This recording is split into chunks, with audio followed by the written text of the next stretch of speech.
Assalamualaikum warahmatullahi wabarakatuh. Saya Indah Herunisa, Stambuk 2018-3125. Saya ingin mempresentasikan hasil review jurnal akuntansi untuk memenuhi tugas final seminar akuntansi. Adapun jurnal ini yang berjudul Analisis Faktor-faktor yang Memengaruhi Rentang Waktu Publikasi Laporan Keuangan Auditan.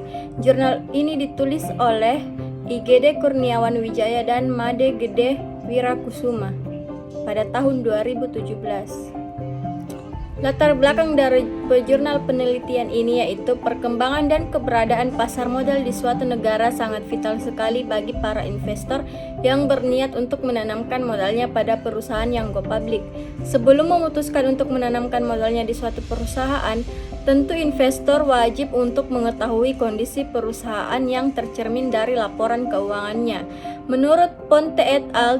2008 menyatakan bahwa untuk dapat melakukan investasi, maka seorang investor membutuhkan informasi yang reliable serta tepat waktu. Informasi tersebut dapat diperoleh melalui laporan keuangan yang dipublikasikan. Bagi perusahaan yang telah go public, laporan keuangan adalah instrumen penting dalam menunjukkan informasi perusahaan.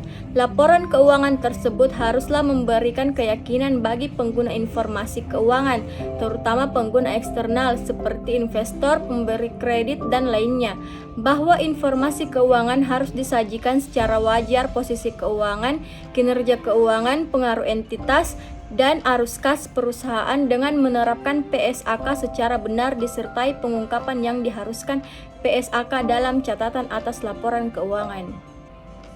Tujuan penelitian dari jurnal tersebut untuk mengetahui pengaruh ukuran perusahaan, opini audit, dan komite audit berpengaruh pada rentang waktu publikasi laporan keuangan auditan. Variabel yang digunakan dalam jurnal penelitian ini yaitu ukuran perusahaan, opini auditor, dan komite audit.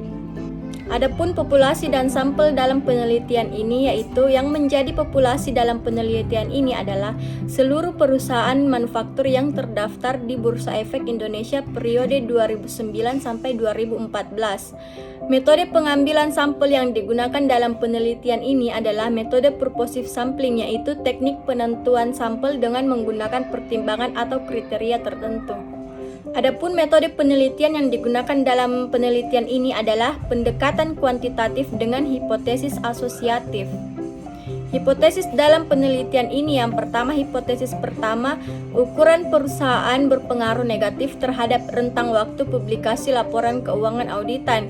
Hipotesis kedua, opini auditor berpengaruh negatif terhadap rentang waktu publikasi laporan keuangan auditan. Hipotesis ketiga, komite audit berpengaruh negatif terhadap rentang waktu publikasi laporan keuangan auditan.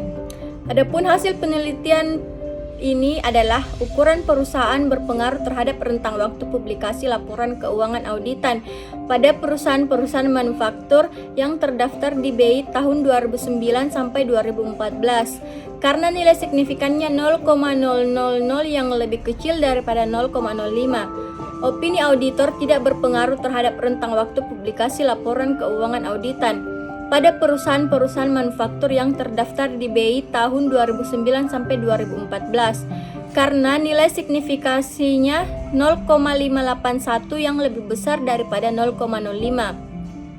Komite audit tidak berpengaruh terhadap rentang waktu publikasi laporan keuangan auditan pada perusahaan-perusahaan manufaktur yang terdaftar di BI tahun 2009 sampai 2014 karena nilai signifikasinya 0,448 yang lebih besar dari 0,05. Nilai adjusted R-square sebesar 0,112 menunjukkan bahwa sebesar 11,2% variasi tentang waktu publikasi laporan keuangan auditan dipengaruhi oleh variabel independen ukuran perusahaan, opini auditor, dan komite audit, sedangkan sisanya sebesar 88,8% dipengaruhi oleh variabel lain di luar model. Kelebihan dari jurnal ini yaitu jurnal ini sudah baik dengan pembahasan materi yang cukup menarik dan mudah dimengerti. Kekurangan dari jurnal ini yaitu masih banyaknya data yang hilang atau kurang lengkap sehingga memperkecil sampel yang digunakan. Itulah tadi hasil review jurnal dari saya, lebih dan kurangnya mohon dimaafkan. Wabillahi taufiq wal hidayah. Wassalamualaikum warahmatullahi wabarakatuh.